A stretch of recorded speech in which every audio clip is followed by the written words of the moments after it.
Y es una alegría para mí estar aquí con vosotros, queridos hermanos y amigos, otra vez después de, yo no sé, creo que era 2 años o algo así, que estábamos aquí hablando en unas conferencias de mayo sobre el gran tema de la venida del Señor Jesucristo.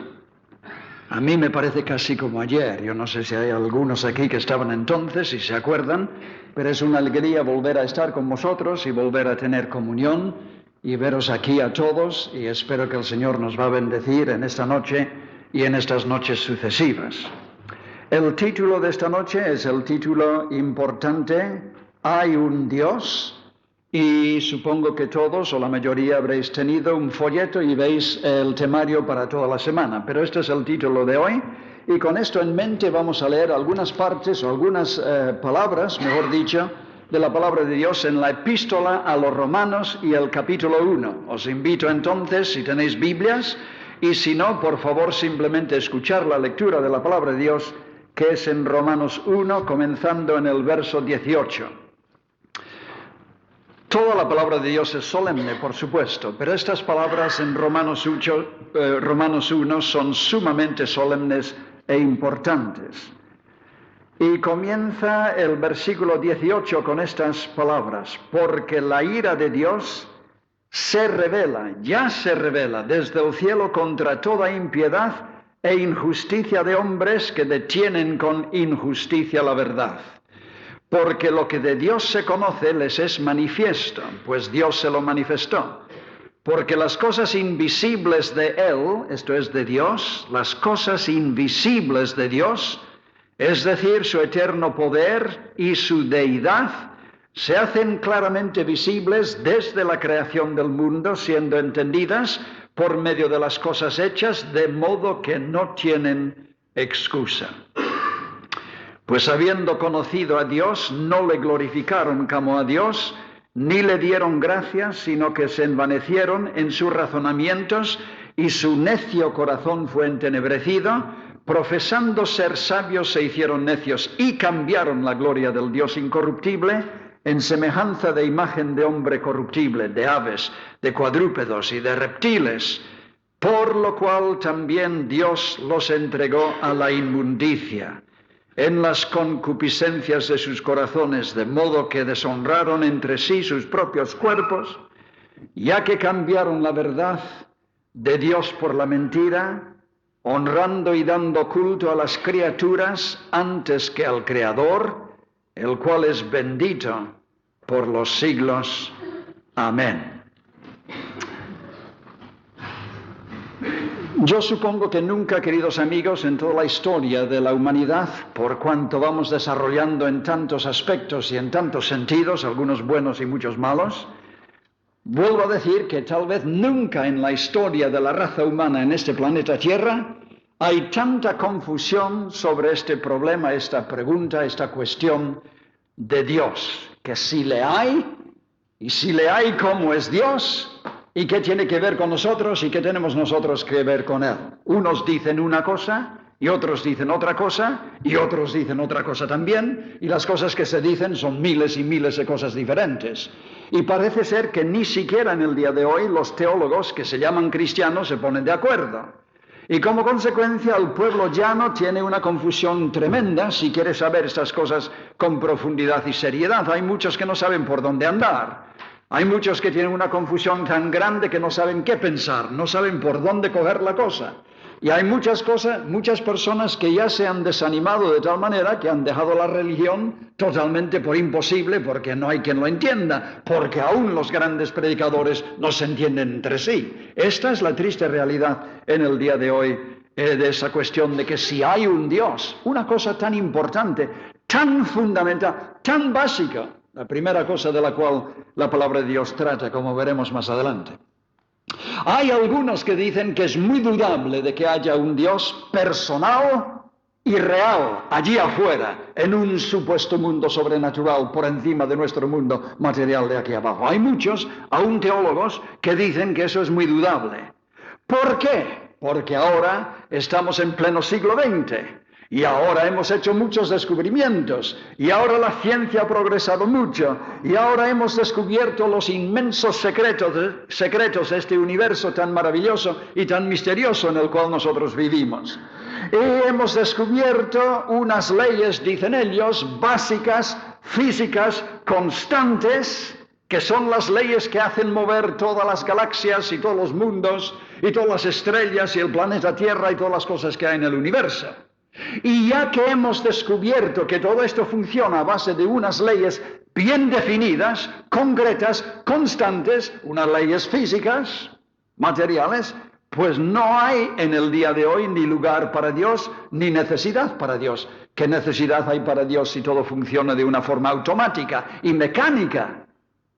Por eso, y de aquí surge la frase el Dios de las lagunas. No sé si habéis oído hablar del Dios de las lagunas. Es una frase que emplean algunos de los teólogos del día de hoy para decir, bueno, la cosa es esta, que en el día de ayer, cuando la raza humana estaba en su infancia y todavía no sabía cómo funcionaba este universo, pues todas las lagunas de conocimiento en cuanto al mundo y en cuanto al cosmos, cualquier cosa que era una laguna que no habían descubierto, pues en cualquier laguna de estas decían, bueno, eso es Dios que hace esto, y es Dios que hace lo otro, y es Dios que hace mover esto, y que soporta y apoya lo demás.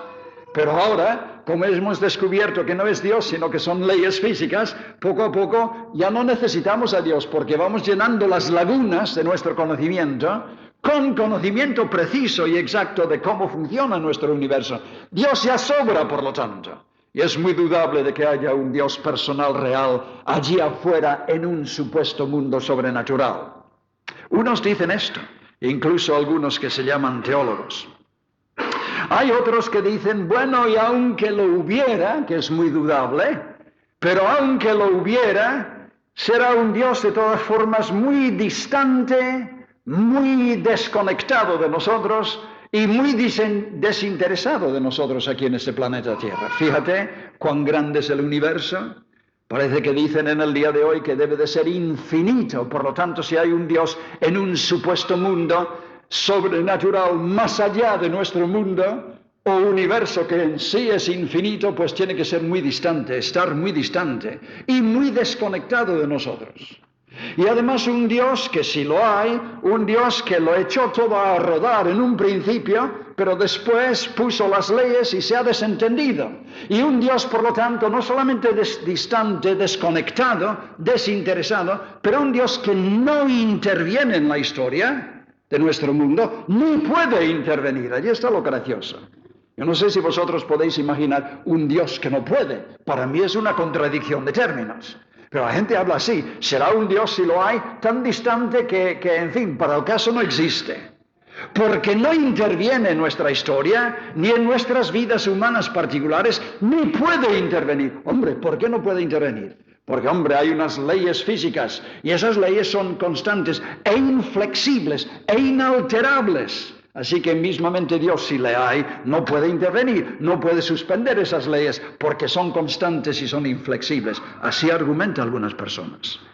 Como las leyes de los medos y de los persas, que una vez hechas esas leyes, ni siquiera los emperadores podían tocarlo e intervenir, como hemos visto tal vez algunos leyendo en la Biblia en el libro de Daniel.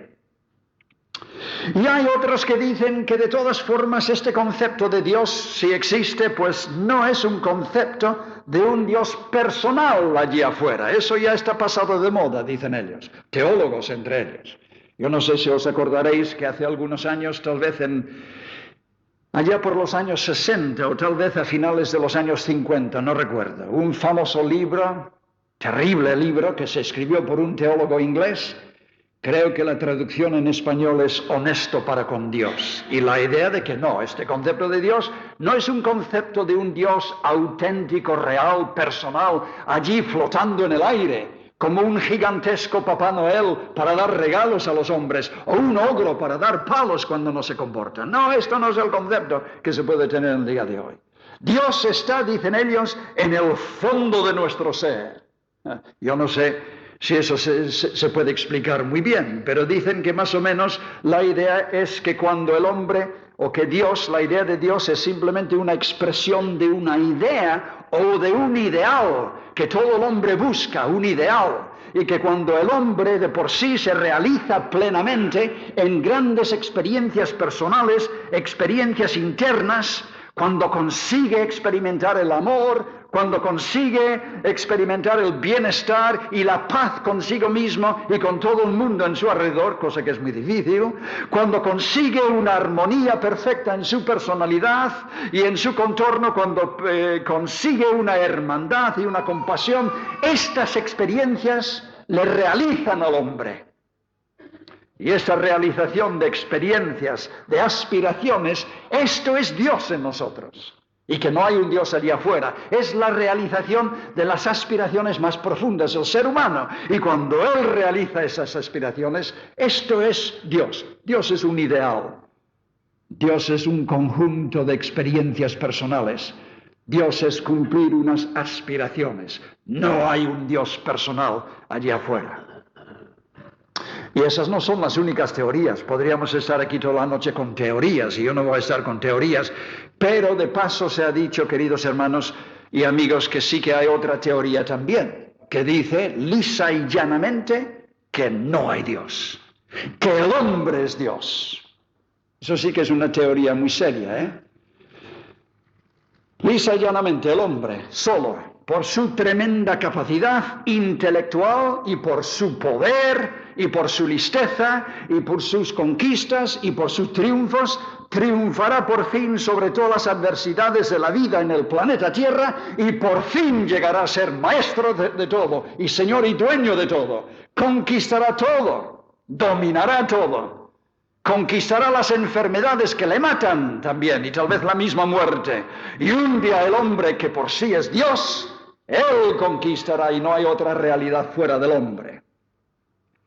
De paso se ha dicho, queridos amigos, que esto es muy serio porque esto fue la filosofía subyacente del nazismo. La filosofía de Hitler. La filosofía que dio lugar a las terribles teorías de la superraza alemana, que iba a conquistar a todo y a todos. Las teorías que dieron lugar a los terribles campos de exterminio por toda Alemania y Polonia y otros sitios, donde murieron en las cámaras de gas 6 millones de seres humanos que no eran de la superraza, del hombre que iba a ser Dios. Eso es historia y algunos de nosotros lo hemos vivido. Y si pensáis que eso no va a pasar nunca más en la historia de la vida, estáis muy equivocados, porque la Biblia dice que eso de Hitler y de Stalin y de Mao Zedong, que todos ellos han sido pequeños dioses o grandes dioses y han eliminado a miles y millones de personas. O el jefe presente, como se llama, del Khmer Rouge, lo mismo, todos ellos, dioses con poder absoluto sobre los suyos. La palabra de Dios nos hace pensar que estos son solamente pálidos prototipos de un super ser que un día de esto se va a levantar en nuestro escenario. Y si has visto lo de Hitler y de Stalin y de Mao Zedong y del otro del Khmer Rouge, no has visto nada todavía, queridos amigos, porque esto es donde conduce la teoría de que no hay ningún Dios, sino que el hombre es Dios. Cosas muy serias. Y muchas personas frente a esto, tantas teorías, como dije antes, el pueblo llano, pues ya no saben qué creer. Y yo no sé si os habéis dado cuenta, algunos de vosotros que sois creyentes, tratando de hablar con la gente, como consecuencia me parece que muchas personas han inventado su propia religión y sus propios conceptos de Dios. Yo no sé si lo habéis encontrado alguna vez. No hace mucho tiempo en Inglaterra que teníamos una campaña en nuestro pueblo, íbamos por las casas picando a las casas y repartiendo folletos e invitaciones, y una señora sale a la puerta y ella sí muy religiosa y mucha fe y tal, pero lo sentía mucho que no podía ir a las reuniones aunque ofrecíamos llevarla en un autobús. No, me gustaría, pero mire usted, yo tengo muchos años, y es verdad que tenía muchos años de edad, pero de todas formas yo tengo mi fe y creo mucho en Dios. Bueno, señora, lo celebro mucho, y si tiene usted mucha fe y mucha creencia en Dios, pues por lo menos por la noche, en vez de ir al culto, podrá usted estar en su casa leyendo la palabra de Dios, ¿verdad? Y me dijo, ¿yo leer la Biblia? No hace falta leer la Biblia. Yo tengo mi religión y mi fe y mi concepto de Dios. Y no me hace falta la Biblia para nada. Y hay muchas personas que están muy orgullosos de tener su propia idea de Dios y su propia religión.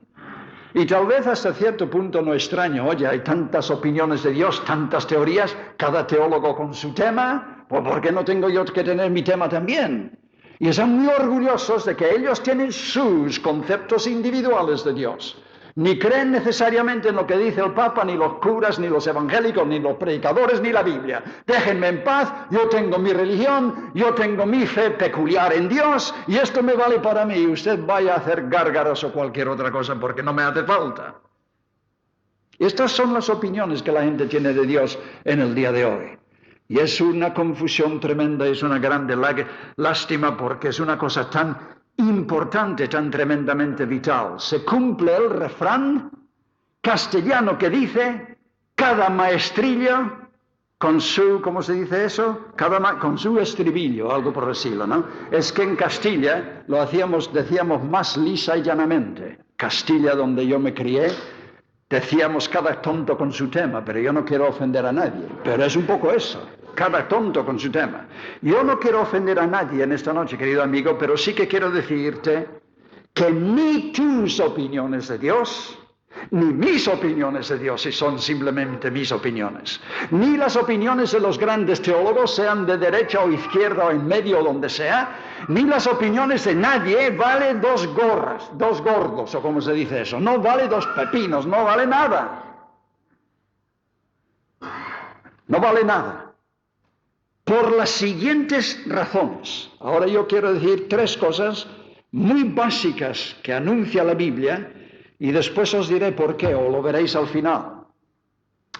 La Biblia dice tres cosas muy importantes, dice mucho más que tres cosas importantes, pero hay tres cosas importantes que yo quiero es que sigáis los pasos, porque cuando llegamos a la segunda y tercera cosa, veréis por dónde van los tiros y por qué digo yo en esta noche que ni tus opiniones, querido amigo, ni los míos, ni los de este o el otro valen para nada. Lo único que vale es lo que dice Dios. Ahora la Biblia comienza diciendo, en los mismos umbrales de la Biblia, nada más pisar las primeras pisadas de la Biblia, cuando entras en Génesis capítulo 1, te presentas con la primera gran cosa que la Biblia te dice. Señores, hay un Dios. En el principio, Dios. Esta es la primera cosa que lees, nada más entrar por los umbrales de la Biblia. Alguien estará diciendo a lo mejor, oiga usted, hemos venido para oír qué evidencias hay de Dios. Y usted ya está anticipando diciéndonos simplemente que Génesis dice que hay un Dios. Sí, estoy anticipándolo. Después hablaremos de evidencias. Pero es que quiero decir esto porque quiero ir por los tres pasos y veréis por qué lo estoy diciendo, para contestar lo que yo estaba diciendo antes.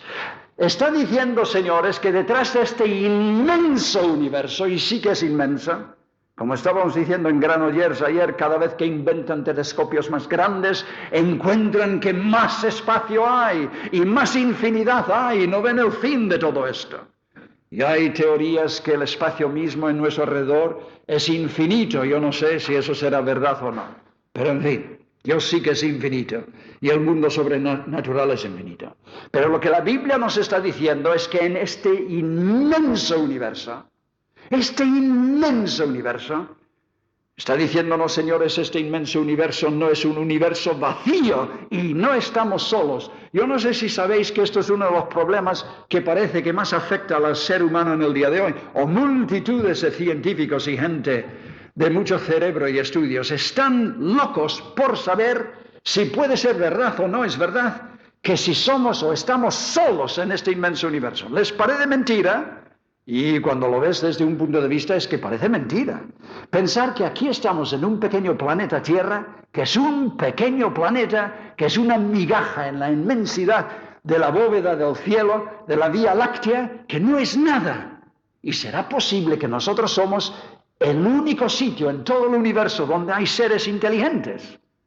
Porque todos somos, aunque no lo creáis, seres inteligentes, más o menos. Y la gran búsqueda en el día de hoy, ¿no habrá otros sitios en el universo?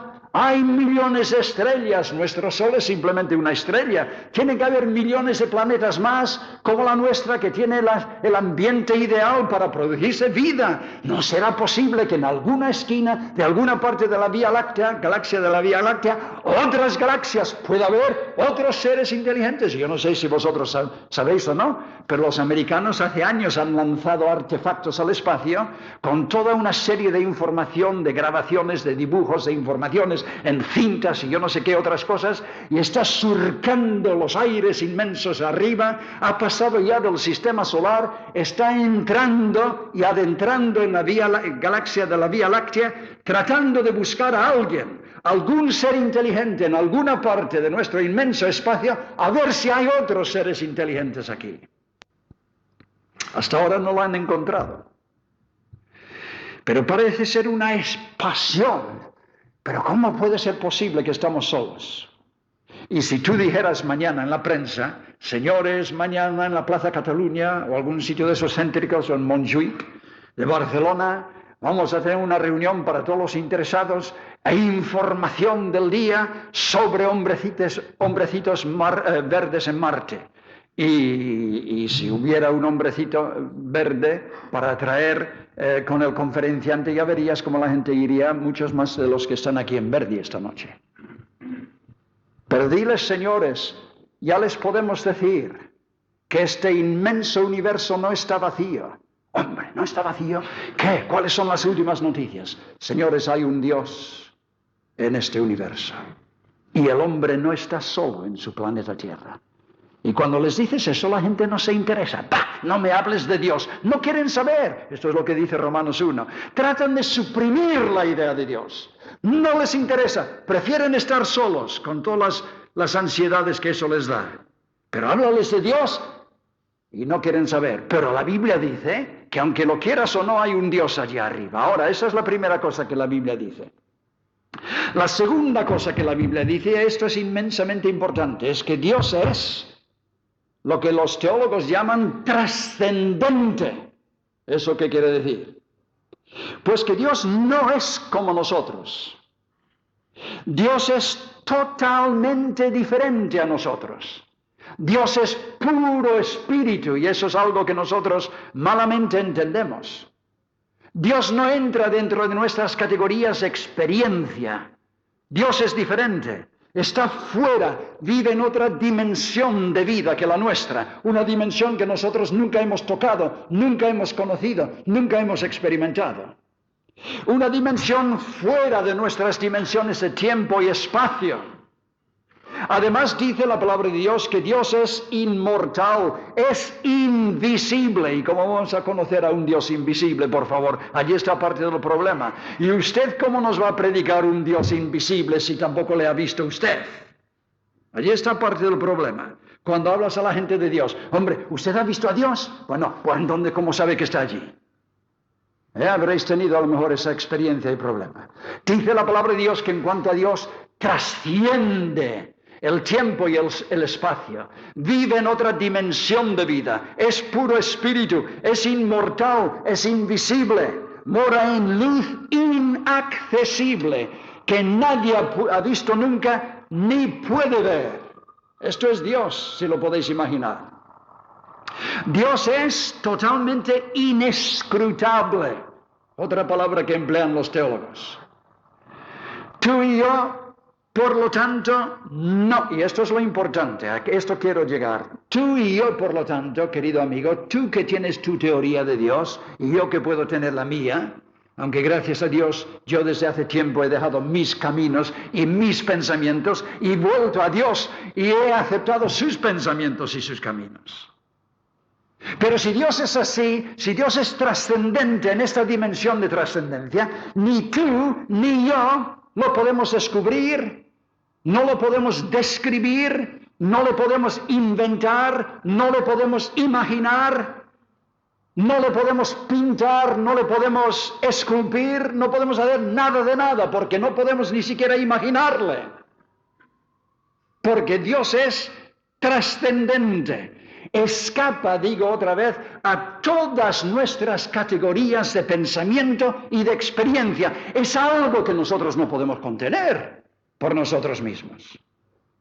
Se dice que cuando los romanos entraron en Jerusalén en el año 70 de nuestra era, con los grandes ejércitos bajo el liderazgo de Tito, el general Tito, que cuando entraron en Jerusalén por fin, después de una batalla muy costosa y larga, y entraron en el templo de los judíos, estos romanos que estaban acostumbrados a sus templos con sus dioses y las figuras de sus dioses, y estaban acostumbrados a un mundo pagano que ellos habían medio conquistado, cada uno con sus templos y sus dioses o diosas, y las figuras de sus dioses o diosas.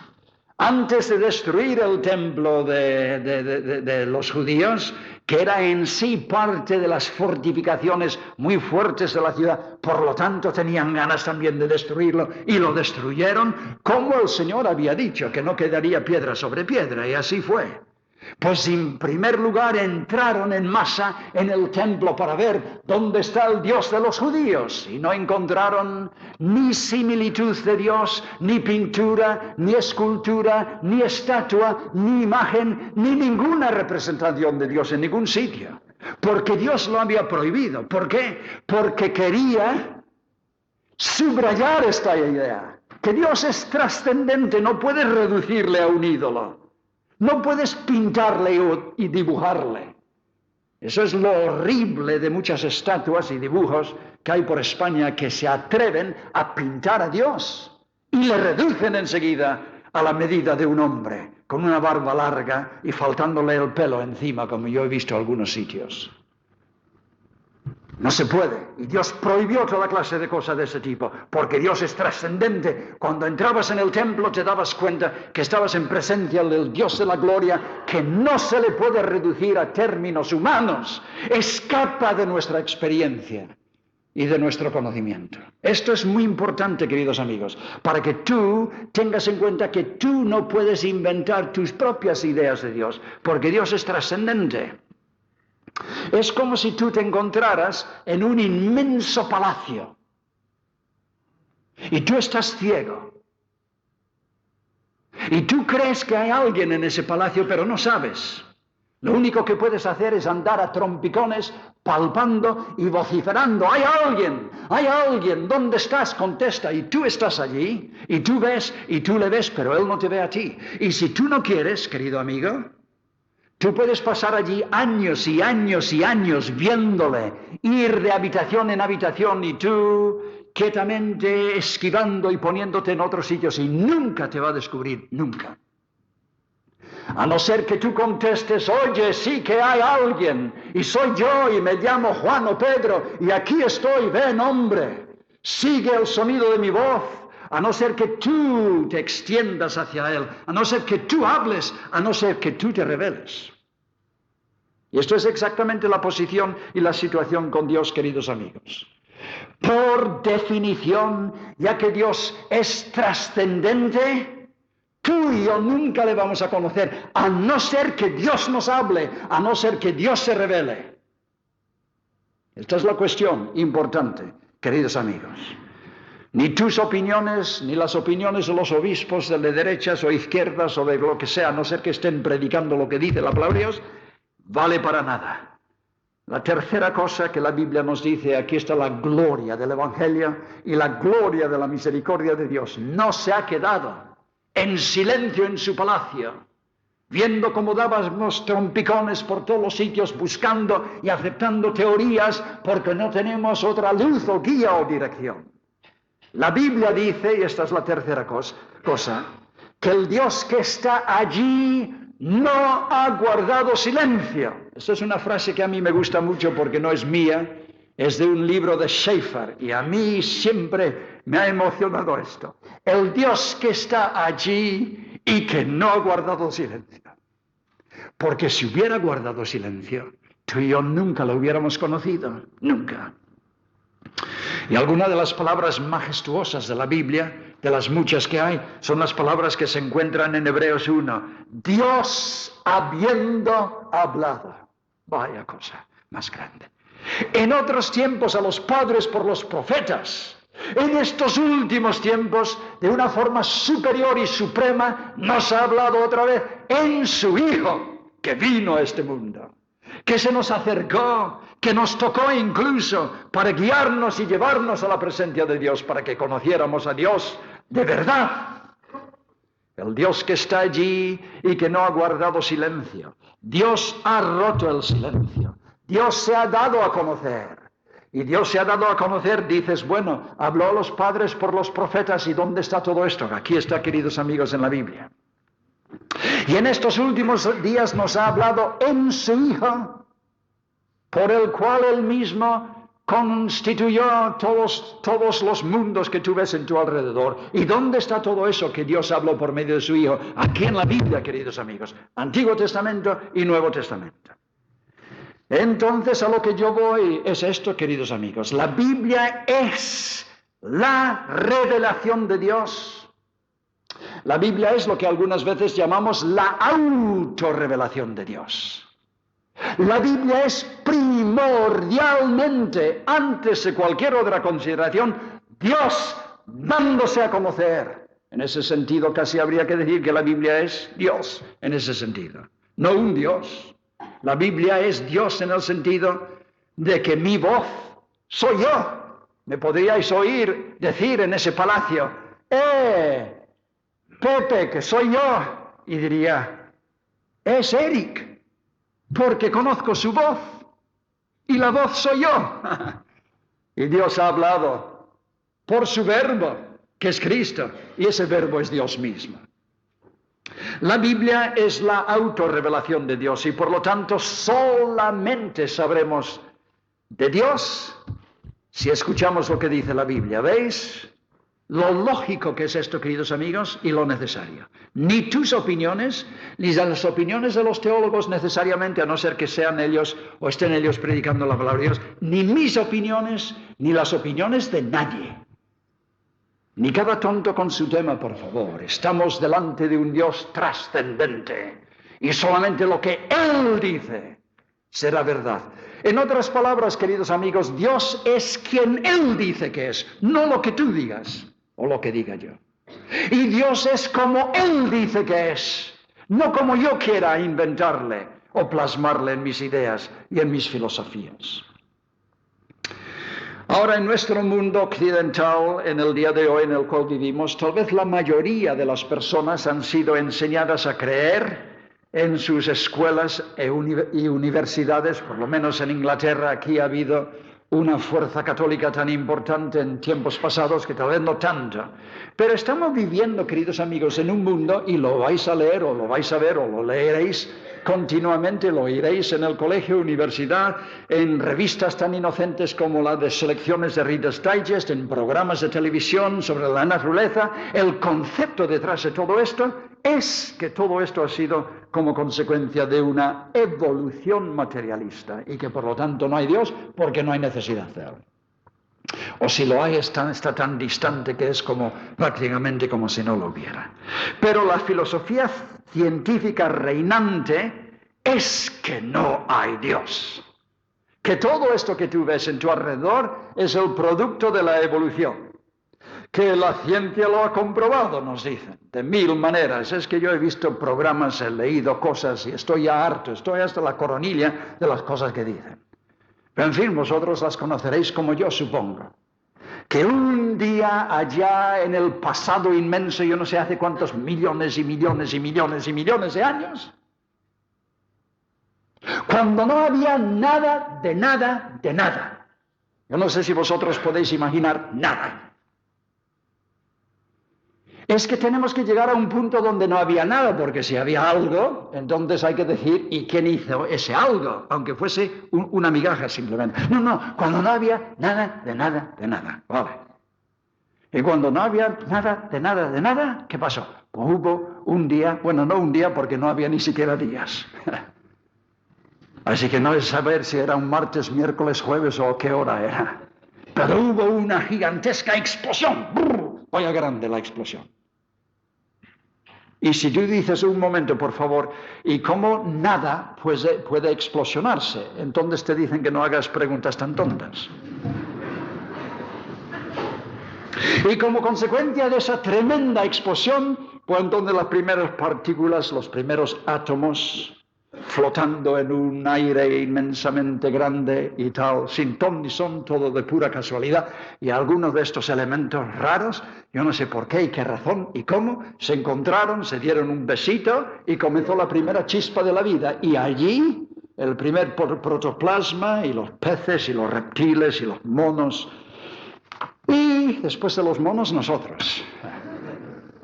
Últimamente éramos monos y parece que cuando lo dices a la gente se quedan tan contentos, tan campantes. ¿No les parece una ofensa que sus antepasados eran monos o gorilas o cosa por el estilo? Les gusta la idea. Sí, seriamente les gusta. Les gusta la idea de la evolución.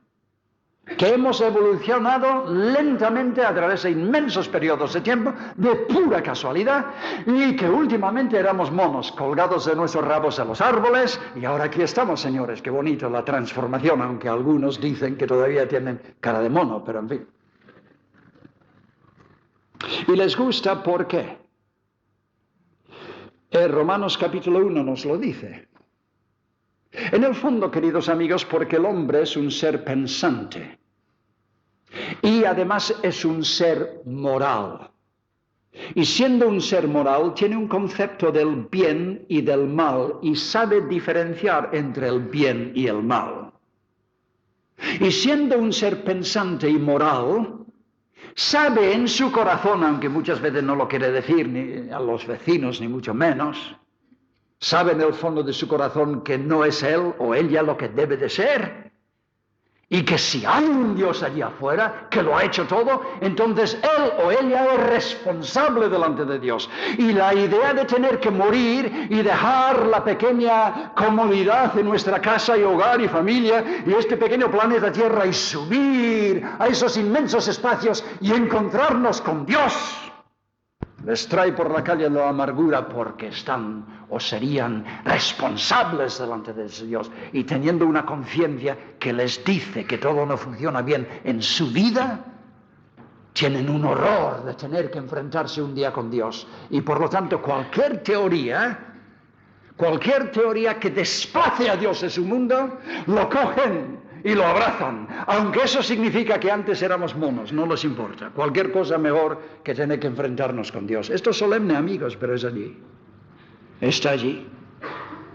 Y como no hay nadie, porque lo ha comprobado la ciencia y estamos solos en este mundo y no hay nadie, pues venga, viva la pepa y hacer todas las cosas que aunque la conciencia dice que no, esto es simplemente un producto de unas cosas viejas pasadas de moda y venga, adulterar a palada, venga a fornicar a palada también, venga a robar, a engañar, a mentir, a divorciar, a pesar de las promesas solemnes que has hecho a tu esposa o esposo, a pisotear las cosas más sagradas de la vida porque me gusta y porque me estoy realizando y viva la pepa y viva la fiesta. Y como no hay ningún Dios, no importa.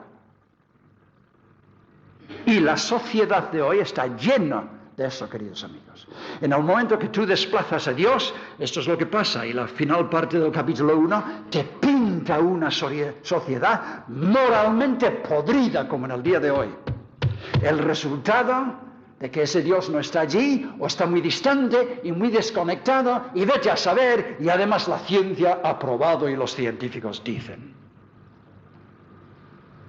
Y yo algunas veces hablando de esto digo, es como un juego de niños, en tiempos atrás por lo menos. Algunas veces yo dudo en el día de hoy si les importa o no, pero cuando yo era chaval, si estábamos jugando con una pelota, el fútbol, allí en un descampado, y podéis imaginar la escena, y allí dando patadas al fútbol y de repente una mala patada y la pelota en vez de ir para allá va para allá, y hay allí un edificio, y plas contra los cristales y todo roto. Digo que no sé lo que harían los chavales en el día de hoy, a lo mejor no les importa, porque hay cada caso, en mis tiempos, vaya, ¿qué pasa? ¡A huir! Que va a salir el Señor y vaya paliza que nos va a dar. Pero se dice Juanito o alguna, no te preocupes, muchachos, si no hay nadie en la casa, es una casa abandonada, totalmente abandonada, no hay dueño. Entonces la reacción, que no hay dueño, alegría. Como nos gusta romper cristales, vamos a romperlas todas. Ah, y si en ese momento sale un dueño, Pues agárrate, querido amigo. Y una de las terribles equivocaciones del ser humano en el día de hoy es que creen que el universo está vacío. Y como no importa romper cristales, y como nos gusta romper cristales, los cristales que la antigua ley marcaba, no cometerás adulterio, pues me gusta, y como no hay nadie, ¡plas!, otra ventana rota. Y así consecutivamente, y un día de estos, queridos amigos, nos dice la Biblia, que el Dios que está allí va a salir. Y entonces va a ser otra canción. En el último libro de la Biblia, el libro de Apocalipsis, en el capítulo 4, el libro del Apocalipsis, yo no sé si lo sabéis, pero es el libro que anuncia terribles juicios para este planeta Tierra. Algunos de los juicios que anuncia ya los comenzamos a ver, por lo menos los principios. Grandes problemas climatológicos, ecológicos, y de otras cosas que ya la gente está asustada y los gobiernos están asustados. Y yo no sé si van a poder hacer algo. Grandes plagas, grandes disturbios, grandes convulsiones en la naturaleza. Dios, el Dios que dicen que está allí y no puede intervenir, pues señores, lo van a ver cómo va a intervenir. Aunque haya que suspender todas las leyes habidas y por haber, el Dios que está allí va a intervenir un día. Pero antes de intervenir, dice a Juan, sube acá. Capítulo 4 de Apocalipsis. Y Juan sube, como quien asoma la cabeza, y está en ese mundo sobrenatural. ¿Y sabéis lo que ve en el capítulo 4 de Apocalipsis? Bueno, no lo podéis dejar de ver porque está allí por todos los sitios, 11 versículos, y se menciona 13 o 14 veces. Un trono. Vaya tela, y decían que el universo estaba vacío, y hay un trono, y ese trono no está vacío, y todo el capítulo está ocupado con el trono. ¿Cómo es el trono? Lo que había detrás del trono, delante del trono, alrededor del trono, lo que salía del trono. ¿Quién estaba sentado en el trono? Es el trono del Creador, sí señores, el Creador del planeta Tierra, un planeta que se ha saltado a la torera todas las leyes de Dios, ha roto todos los cristales en todas las ventanas de Dios, ha ido por su camino diciendo que no hay Dios. Ahora van a encontrar si hay Dios o no hay Dios. Y la razón, Juan, por la cual yo tengo que entrar en juicio con este mundo es precisamente el último versículo del capítulo 4. Es el Creador de todo que lo hizo para sí. Sí, señores. Y ha aguantado siglos y siglos en que la gente de este mundo y los gobiernos de este mundo han vivido como si era suyo y como si no hubiera ningún Dios allí afuera. Y lo están destrozando físicamente y moral y espiritualmente, ya no hablemos. Pero ya comenzamos a ver cómo físicamente también, por si no ves lo moral y lo espiritual, físicamente también.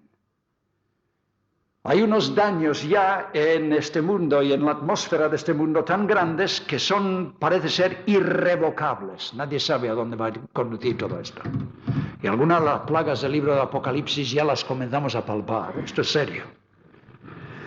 Y es porque hay un Dios allá afuera y mucho ha aguantado hasta el día de hoy el que haya habido aquí centenares y millones de personas y generaciones que ha vivido como si no existiera y han destrozado su mundo.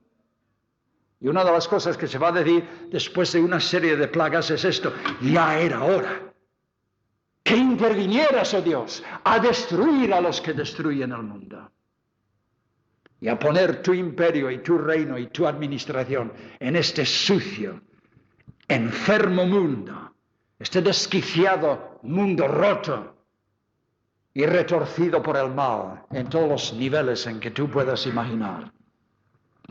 Pero en el capítulo 20, al final del libro del Apocalipsis, señores, ese gran trono blanco aparece en el cielo y los cielos y la tierra desaparecen y los muertos, el mar da sus muertos y todos los sepulcros se abren y todos los muertos, y allí estarás tú y allí estaré yo, delante del trono de Dios. Un día lo que Juan vio en el capítulo 4 lo vas a ver tú y lo voy a ver yo. Y va a haber más de uno y más de dos, me parece, que van a decir, pero creo que no van a poder decirlo, pero si pudiesen hablar dirían, porque en ese día se nos dice que toda palabra, toda boca estará cerrada y todo el mundo se dará cuenta de su culpabilidad porque estarán viéndole cara a cara a Dios en su gloria, en su trono. Pero si alguien dijera, Dios, ¿pero será posible que tú estás aquí? Que yo no pensaba que había ningún Dios en ese universo. Me habían dicho que no lo había, que la ciencia lo había comprobado. ¡Qué sorpresa encontrarte aquí! ¿De dónde vienes? Y Dios tendría que decir, ¿de dónde vengo yo? Mejor preguntarte a ti, ¿de dónde vienes tú? Del planeta Tierra, en medio de un inmenso universo, glorioso universo,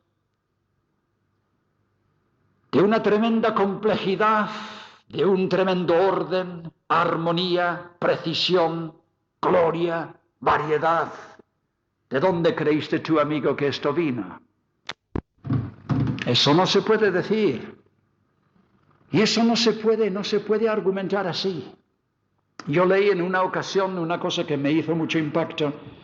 Einstein, el hombre que descubrió la ley de la relatividad, que se dice que cuando él escribió esa ley y lo publicó, solamente media docena de cerebros en este mundo lo entendían. Y Einstein en una ocasión dijo lo siguiente: el orden de la ley natural revela una inteligencia de una magnitud tan grande que en comparación todo nuestro pensar es una mera insignificancia. Mira, un reloj compuesto de centenares de partes diferentes allí adentro, ruedas y muelles y yo no sé qué otras cosas, no sé cómo llamarlas. Vamos a suponer que yo os diga, mira, y aquí marca la hora, las 9:02. Esto, ¿saben ustedes cómo se compuso esto? Pues yo fui por unas cuantas tiendas, por allí, por el rastro, y encontré pieza, una pequeña pieza aquí, otra pequeña pieza allí, otra pequeña pieza allí, centenares de piezas. Las llevé a casa, las puse en la lavadora, en el secado rápido, después de dar vueltas y vueltas y vueltas a 100 por hora, durante 20 minutos lo saqué y aquí estaba el reloj. ¿Eso lo crees tú? No, eso no lo creen ni los cocodrilos.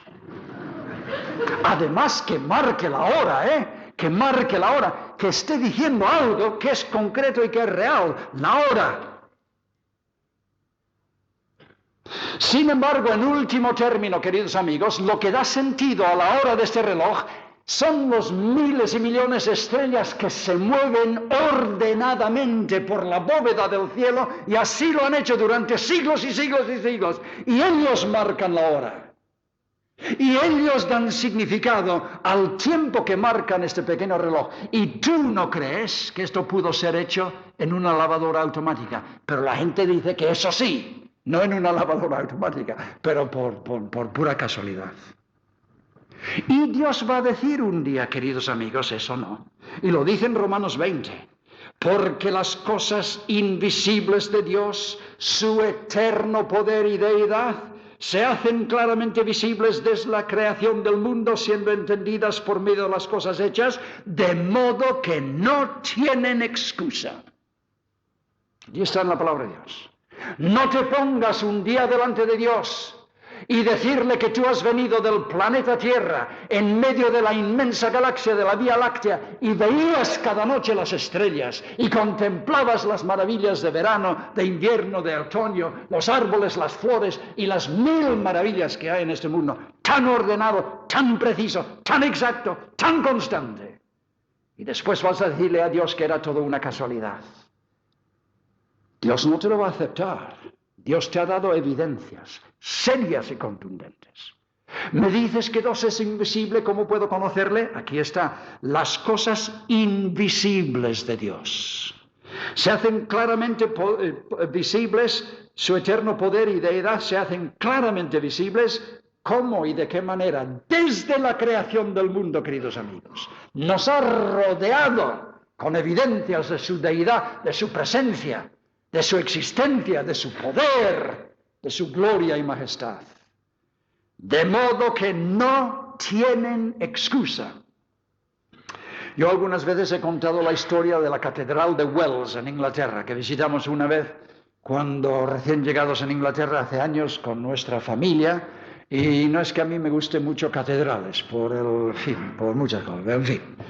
También tiene su arte y tiene su belleza arquitectónica. Y allí daba la casualidad que era un día de verano. Se ponía el sol aquí, daba en la fachada de la catedral, detrás unas nubes negras, porque venía una tormenta. Por lo tanto, todo eso cobraba un relieve y una gloria extraordinaria. Sacamos una foto que era interesante. Y allí mirándolo, hay que ver qué gloria, qué arquitectura, qué simetría, qué yo no sé qué, pero qué gloria, qué belleza. Y pensé para mí, vamos a suponer que viene un turista americano y me dice, oiga, eso sí que es interesante, porque en América no tienen nada más de 200 años de edad y esto tendría 12 o 13 siglos. Y me pregunta, ¿y eso quién lo hizo? Porque tuvo que ser un genio. Y yo contesto, esto es imaginación, porque yo soy del pueblo. Esto no lo edificó nadie, oiga. Esto hay unas canteras aquí cerca y una noche se ve que alguien dejó mucha dinamita y tiró un pitillo y hubo una explosión por la noche. ¡Oh! Y llovió rocas y piedras y polvo y tardó el polvo en desaparecer una semana. Y cuando desapareció y salimos de casa, esto estaba aquí. ¿Qué te parece? Yo creo que me daría una patada en el pompis que me llevaría de allí a Estados Unidos, por lo menos. O iría al más próximo policía diciendo, oiga, ustedes tienen un manicomio aquí cerca porque alguien ha escapado. Sin embargo, tú métete en una cápsula espacial y sube unos kilómetros al espacio y no ves nada de eso. Esta gloria de las cosas que ha hecho el hombre desaparece de la vista, es tan pequeño y tan insignificante. Y ves la inmensidad de la gloria de los eternos espacios. Y esto no puede ser un accidente, pero eso sí, Dios dice, no tienes excusa, querido amigo. Las cosas invisibles de Dios se hacen claramente visibles, siendo entendidas por las cosas hechas desde la creación del mundo. Por lo tanto, no tienen excusa. Hay un Dios, a no ser que tú eres ciego, querido amigo, o tonto. Vives en un mundo en que Dios te está bombardeando con evidencias cada día que vives. Tal vez tendríamos que salir de nuestras junglas de cemento un poco más y meternos en las montañas y contemplarlo, amigos. Contemplarlo y hacernos preguntas serias. ¿De dónde vino todo esto? ¿Y de quién me habla todo esto? Ahora, para terminar, 5 minutos que me quedan, mira, quiero decir otra cosa para terminar. Hay algunas personas que piensan, bueno, aunque hubiera un Dios allí afuera, y es verdad que todos hemos roto muchas ventanas, como dice usted, pero mire usted, yo creo que Dios es esencialmente un Dios de amor. Y hay gente que cree, o debe de creer, que Dios es un buenachón, allí sentado en una hamaca en el cielo, y que al final del día va a hacer la vista gorda, y no importa cuántas ventanas tú has roto, que te va a dejar pasar. En Inglaterra yo pongo una ilustración, y allí tenemos casas con jardines. Y el jardín de atrás es largo, a lo mejor es césped primero y después flores, y después al final hay una pequeña huerta y siempre suele haber un invernadero, porque allí no hay tanto sol como en España, y si quieres crecer buenas lechugas y tomates, tienes que hacerlo en el invernadero. Y allí están los muchachos jugando en esa zona de la huerta y junto al invernadero con la pelota, y allí está el abuelo cerca de la casa en una hamaca, es un día de verano y está medio dormido. Y están pisando los tomates y han roto un par de cristales en el invernadero y alguien dice, ¡ay, el abuelo nos va a oír y va a venir! Y alguien dice, no, el abuelo es un viejo hombre y no ves lo lejos que está y no nos ve, está medio sordo. Y aunque nos viera y comenzara a correr, nosotros podemos correr más que él y escaparemos siempre.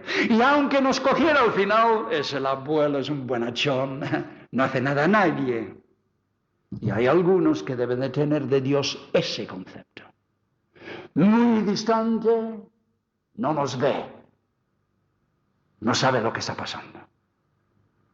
Y además nosotros hemos podido huir de Él toda la vida y huiremos siempre y siempre y siempre. Y cuando me muera, que me entierren muy profundo o que como tantas veces hacen en Inglaterra, el crematorio y un puñado de polvo y después a repartirlo en la cima de la montaña o en el alta mar y allí a ver si Dios me puede encontrar en alguna parte después. Y aunque me cogiera, es un Dios de amor. ¿No es un Dios de amor? Usted lo ha dicho, es un Dios de amor. Al final del día me tiene que dejar entrar en el cielo porque es un Dios de amor. ¿Es un buenachón? No, señores. Sí que es un Dios de amor, ya los creo. Un Dios de mucho más amor de lo que tú aprecias.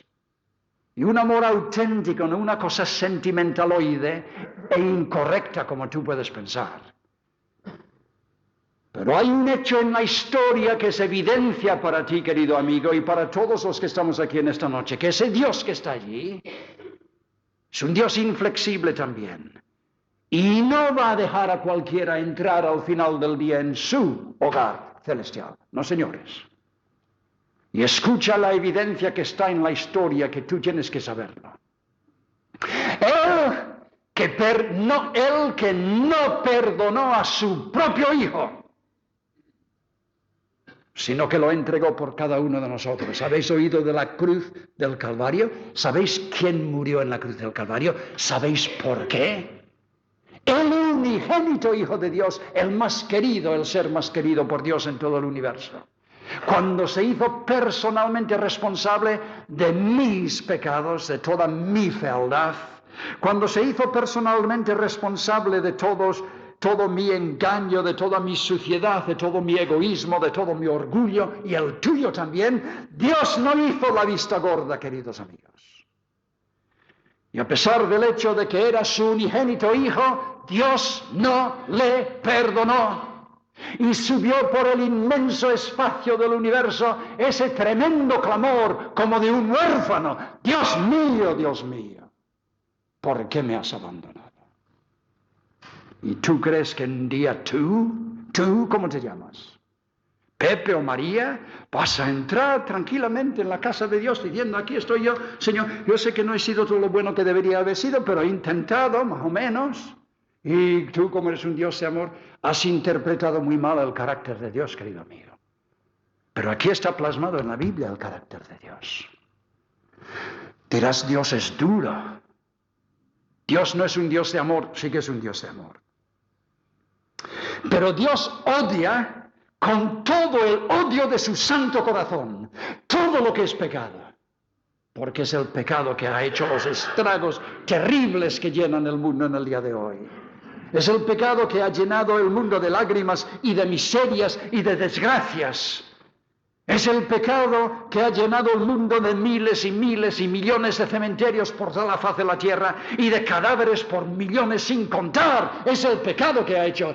Y un pecado en un principio, y Dios no va a dejar entrar ningún pecado en su cielo. Te llames quien te llames, querido amigo, y seas quien seas. Dirás, ese Dios es duro. Sí, señores, es duro. Porque es amor en el sentido auténtico. Pero esa dureza, señores, es tu salvación y la mía también. Si no, el mismo cielo se convertiría en infierno. Esa misma dureza te apunta el camino hacia Dios. El Dios que no perdonó a su propio Hijo. Lo entregó por tus miserias, por tus pequeñeces, por tus adulterios y fornicaciones, por tu orgullo, por tus mentiras, por tus engaños. Y castigó toda la maldad de tu vida en la persona del Señor Jesucristo. Así y también tu desgana de Dios. Eso es lo que pasa con la mayor parte del mundo, desgana de Dios. Aunque crean que esté allí, desgana de Dios. O tu incredulidad de Dios, o de su plan de salvación, o de cualquier otra cosa. Dios cargó en él el pecado de tu desgana de Dios, el pecado de tu infidelidad a tu esposa o a tu esposo, el pecado de tu miseria de corazón, y la mía también. Yo no soy mejor que ninguno de vosotros. Y Dios no lo perdonó y lo juzgó en Cristo. Y ese Dios glorioso, cuán grande es Dios, en ese no perdonar a su Hijo, ha abierto un camino de retorno para ti, que si tú vienes en esta noche en auténtico arrepentimiento y fe delante de Dios. Mira, os voy a leer para terminar las palabras de un famoso sermón en el libro de los Hechos. Dios, habiendo pasado por alto los tiempos de esta ignorancia, ahora manda a todos los hombres en todo lugar que se arrepientan, por cuanto ha establecido un día en el cual juzgará al mundo, ya lo creo, con justicia por aquel varón a quien designó, dando fe a todos con haberle levantado de los muertos. Pero antes cargó en él tus pecados y los míos, para que tú esta noche pudieras venir a él en arrepentimiento y fe sincera, doblegarte delante de su trono, recibir de él su misericordia y su salvación eterna por el arrepentimiento y la fe. Dios, habiendo pasado por alto los tiempos de esta ignorancia, ahora manda. Te manda a ti, querido amigo y querida amiga, a que te arrepientas y aceptes su salvación. Amén.